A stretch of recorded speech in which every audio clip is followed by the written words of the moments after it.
Hello, hello. Welcome to December. My goodness, I cannot believe we are into December already. Our Black Friday promos are finally over, and as we make the final push through to Christmas and the end of the calendar year, I really wanted to share with you some insights and statistics around Black Friday. So, when it comes to the promotional campaigns that many of you e-commerce brands would have been running, what worked, what didn't work during that Black Friday promo period.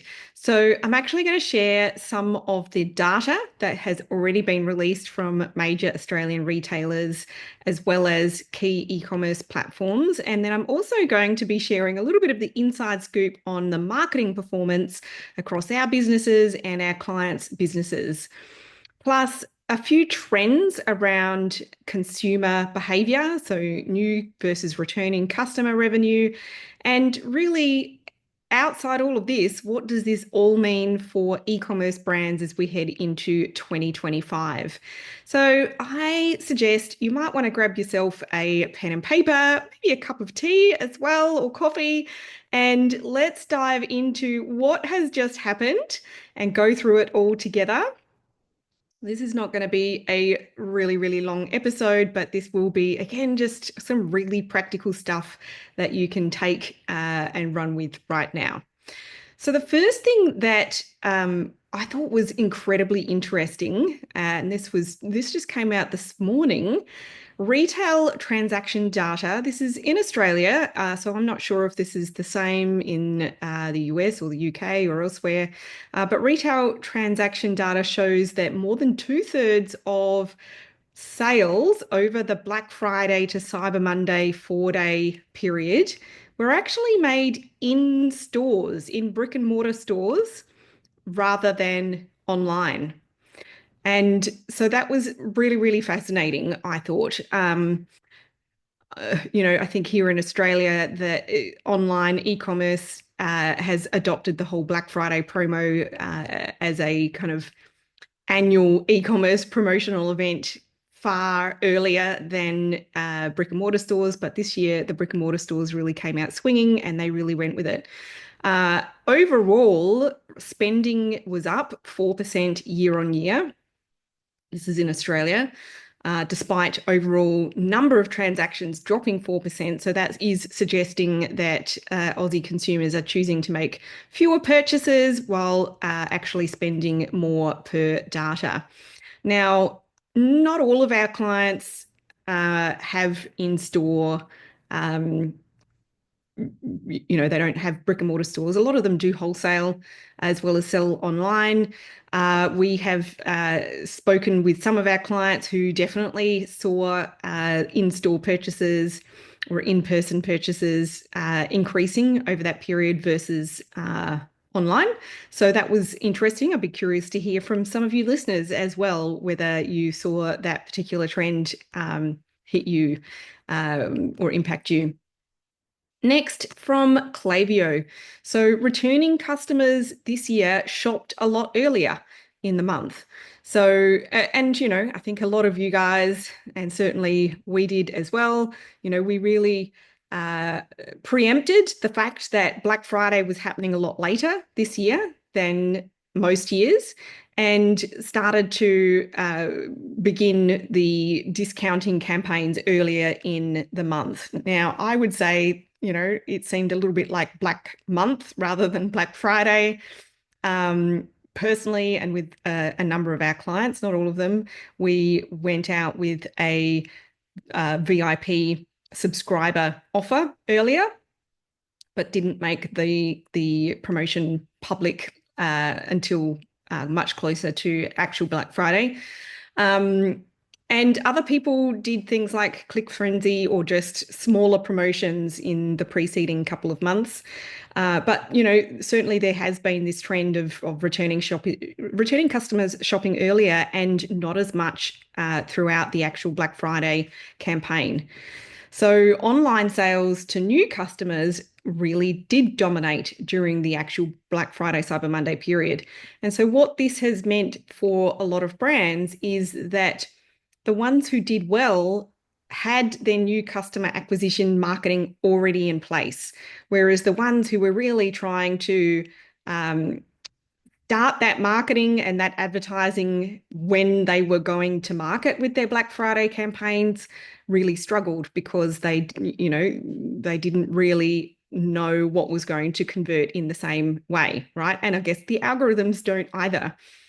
So, contrary to pre-Black Friday, Cyber Monday predictions that really emphasized price sensitivity, this one is quite an interesting piece of data. A lot of consumers ended up prioritizing product quality and brand loyalty. And in fact, discounts in the 10 to 15% and 20 to 25% ranges actually performed better than really steep price cuts, which, in my view, underscores a shift toward value-driven purchasing, which is where I like to operate because typically you make more profit if you aren't discounting as much. So if you can find ways to really communicate your value proposition and attract and convert customers that way, you'll end up with a database of customers who are less price sensitive, which is certainly, I think, what all of us as business owners need. Again, from Klaviyo, higher conversion and spending in lower discount bands does suggest that consumers were waiting for the right message about the right product from the right brand rather than just looking for the best deal. I still saw a number of brands, big and small, going out with extremely big discounts, and a little part of my heart just kind of hurts when I see those sorts of messages because I know what it costs to to actually make the products and to, stock the products on your shelf ready to sell. And I know what it costs in time and money to invest in your marketing and advertising. And with those big discounts in place, you're just not making any money. So, sure, the top line revenue might look good, but if you are not keeping any of it, then it's just a bit of a vanity metric. So what I think is this more discerning consumer is really what we want. We want to fill our pipeline with that particular kind of customer who is looking for the right product, for the right reason. So, that requires having the right messaging in your marketing content, telling the right stories visually and in words to bring those kinds of less price sensitive customers in who really want the value of what you sell. And what seems to be happening more and more, this is more prevalent with the younger generations rather than perhaps the baby boomers who are a little bit less social media savvy.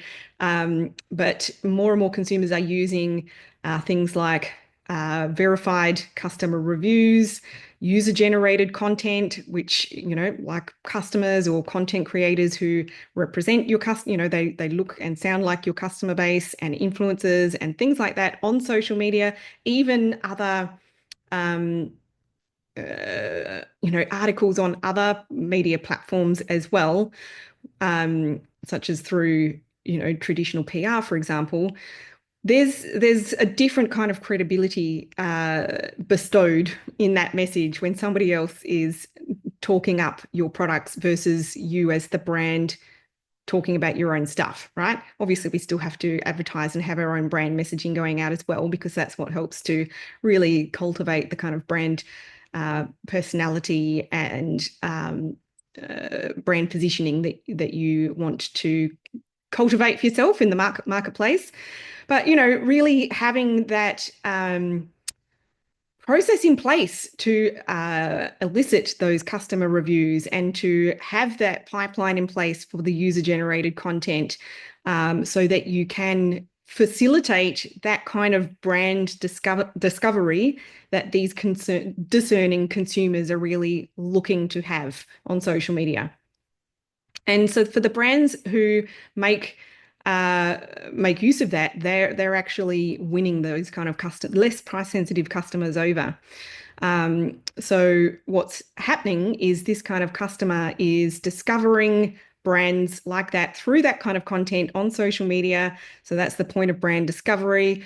Then not exclusively, but a lot of them are then going to the brand website, subscribing to their lists, and then converting when, yes, maybe a discount does hit their inbox, or an incentive of some kind through that Black Friday period. And so they're looking for those particular messages in their inbox, even if the discount is small, or even if their inbox is really full, they're going looking for it. And that's what we really need. Just as an aside note, another statistic which I came across recently, this is not necessarily Black Friday related, although it's certainly impacted everyone's Black Friday results. And I'm sure if you took one tiny little peek in your own email inbox or even in your mobile phone and all the SMSs that you probably received, you will agree that this is certainly the case from your own personal experience. Since earlier in 2024, when ChatGPT and other AI content generating tools really took off and the adoption rate just really skyrocketed and accelerated, the volume of marketing emails hitting our inboxes has quadrupled. And a lot of that content isn't fabulous because it's a copy paste from ChatGPT. So whether much of that content is actually resonating and resulting in conversions, I would say probably not so much. Um, but it certainly has made it, put the onus even more so on us as business owners and brand owners to make sure that the content that we are sharing is the right kind of content, and we are really engaging with that kind of discerning customer that we all really want, because otherwise we're just not going to get found. Now, next, I'm going to share a few trends from our own businesses here with our team and also our clients' businesses. I'm not going to name names or anything like that, but there are some really obvious patterns in terms of what has driven the best results and what had, the reasons behind perhaps some things not working so well for some businesses. So for those who had their advertising and their marketing converting new customers all year, hands down, those brands outperformed those who tried to crank things up in November. And there's a number of reasons for this. Number one, earlier in November, that really was when returning customers were spending up big. So you have to have won them over beforehand for them to be coming back for a repeat purchase. But number two, and I think this is even more important, is like, we are at the time of year when advertising platforms are more expensive and more competitive, because there are so many big brands who jump on these platforms at this time of the year and drop enormous, extortionate amounts of money. Very few, especially no small businesses can compete with that, right? And so for these algorithms to have any chance of finding new customers successfully for your brand on a smaller budget, they need to have the algorithm really well trained, well seasoned, right?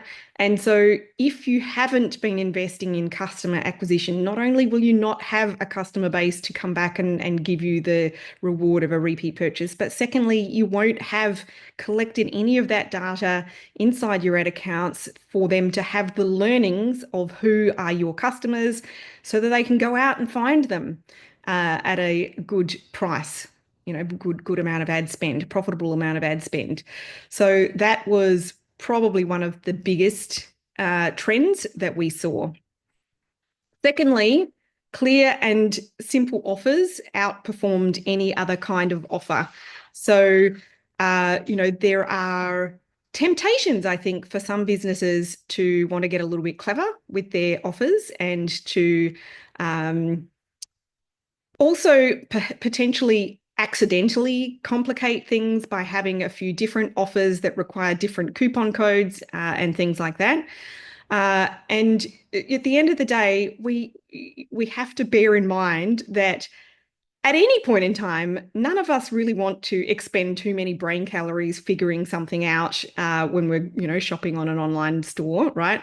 But particularly at this time of the year when things are so busy, we're all receiving a million times more marketing messages in our lives on a daily basis. So we don't want to have to expend too many brain calories or put too much thought process into how do I actually get this thing. So really clear, simple offers, generous but not deep discounts, and with incentives to spend more. But in keeping that simple and easy, the businesses that were able to make that shopping easier really won. So that was a focus on things like the user experience. So merchandising the website, really having the congruence in the visual content from ads to landing page, emails to landing page, making it really so easy for a customer to land on your website, immediately figure out what's the offer and how do I get it.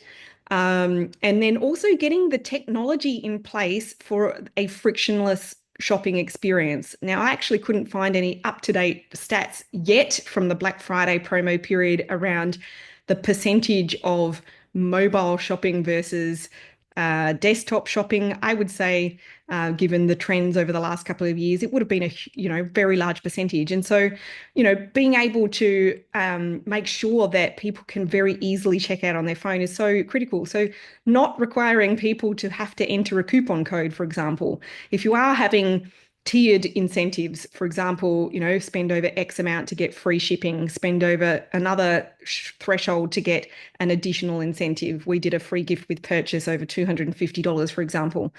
And we didn't require anyone to add that product to their cart and then put a code in to redeem the freebie or anything. That would just be too much work. So we were using an app to help with just making that upsell process really smooth and frictionless. And it helped to bump up conversions. It helped to bump up average order values. And, that's exactly what we want. Probably the number one takeout that I had, that our team had in terms of ad strategy. This is not the only takeout in terms of ad strategy, but one of the most important was to actually go in hard with the right budgets right from the start, rather than starting with a small budget and thinking that you can scale up when the results are where you want them to be. Whether that's a cost per result or a return on ad spend target or anything like that. The idea that we would have enough time for campaigns to optimize to those goals on a low budget and then enough time to scale just didn't work. So the brands that went hard and fast with the right budgets right from the first day, they got those conversions straight out of the gate. And, that meant that the campaigns optimized really quickly and generally kept delivering at a really profitable rate throughout the period. And those were the brands that had the best revenue results for the best ad spend. But secondly, almost exclusively across the board, using Advantage Plus shopping campaigns was the standout performing campaign type. As opposed to, the, old-fashioned, if we can use that word in relation to social media, purchase conversion campaigns with, audience interest targeting and stuff like that. That's even, stepped funnel builds didn't perform as well. So having a separate middle of funnel and a separate bottom of funnel just did not, for the most part, this is not this is like a average across the board. It's not a exclusive every single account performed like that, but that was a prominent trend. In terms of the offer, so launching something new over that Black Friday period, that 4-day weekend, kept the existing customers coming back and helped to boost that returning customer rate. And alongside incentives on the rest of the range that would entice the new customers across the line. And then also adding in last minute bonus offers for those deadline dancers. We did this in a couple of ways in our businesses and for some clients as well, where the second to last day we went out with an extra incentive. That was a little bit different for different brands, but the easy low hanging fruit was a shop today and go in the running to win your order back. So that was a lot of fun and got a lot of deadline dancers over the line. But then on the last day, we actually used a segment inside Klaviyo, a segment of people who had either opened an email, clicked on an email or SMS, or been on the website on the Black Friday landing page or added products to cart or initiated checkout, all of those things, but hadn't bought. And we actually sent them a little cheeky extra discount in just a text only email so that it, had a bit of personal messaging from the business owner. And that really worked to get a few of those um, like I call them deadline dancers over the line. From a content perspective, the one of my friends and clients calls ugly founder videos, and she says she calls them ugly founder videos not because she's remotely ugly, but it's just like a quick and dirty, get your phone out. There's not bothering with any, makeup or styling your hair or fussing over production values or anything like that. It's literally just I'm going to do a personal message in the phone. And some of them were kind of funny as well. That those were the most engaging and drove the most sales for a lot of brands. Also, the dynamic product catalog ads, even to new customers, cold audiences, outperformed a lot of the more styled or designed ad creatives as did collection ads. So I guess that's kind of like the hybrid where you can have, the video or the styled graphic or the designed graphic as well as the catalog product collection underneath. So those were the kind of three best performing content types for ads. And then in emails and SMS, using segments really outperformed anything else. So for brands that were trying to broadcast campaigns out to their entire list, they started to really notice their open rates and deliverability rates were tanking.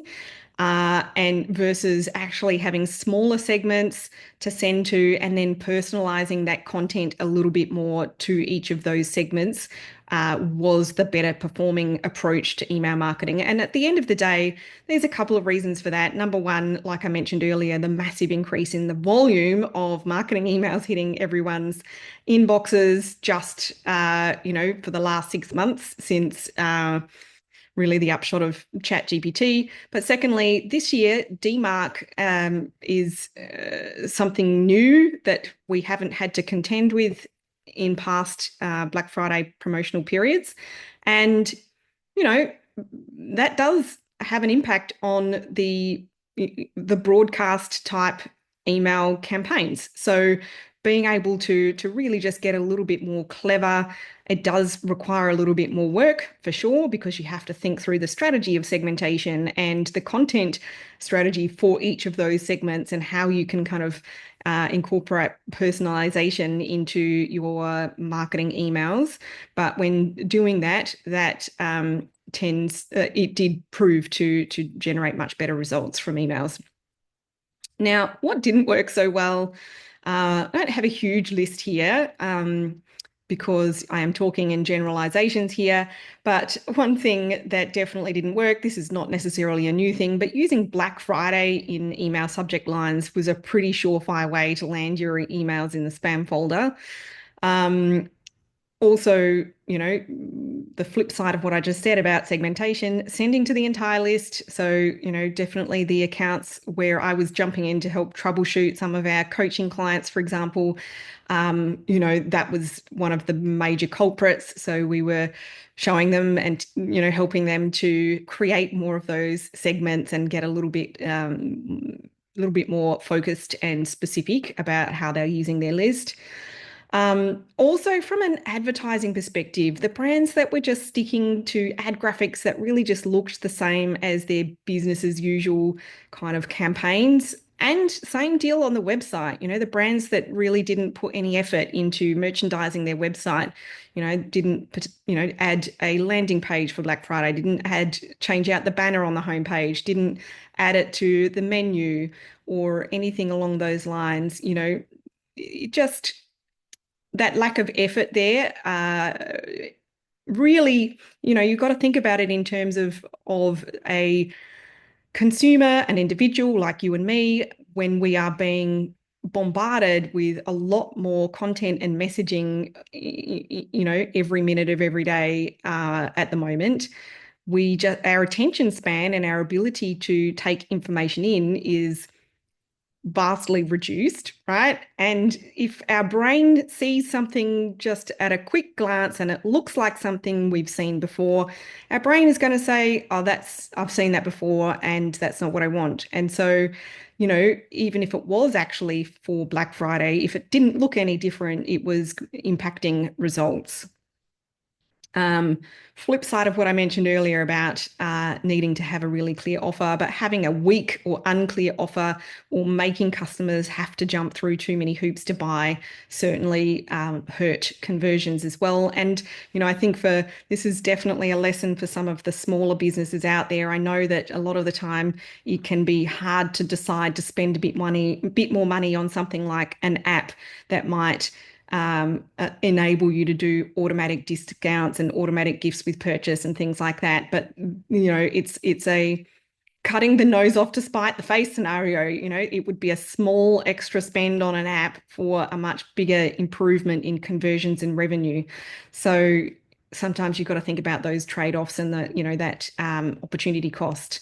But the most important takeout that is just so clear to me across everything that I have seen with all of the accounts and the businesses that I have access to and that I either coach or actively work with, those who did not have their marketing dialed in throughout the year just really struggled in this last month.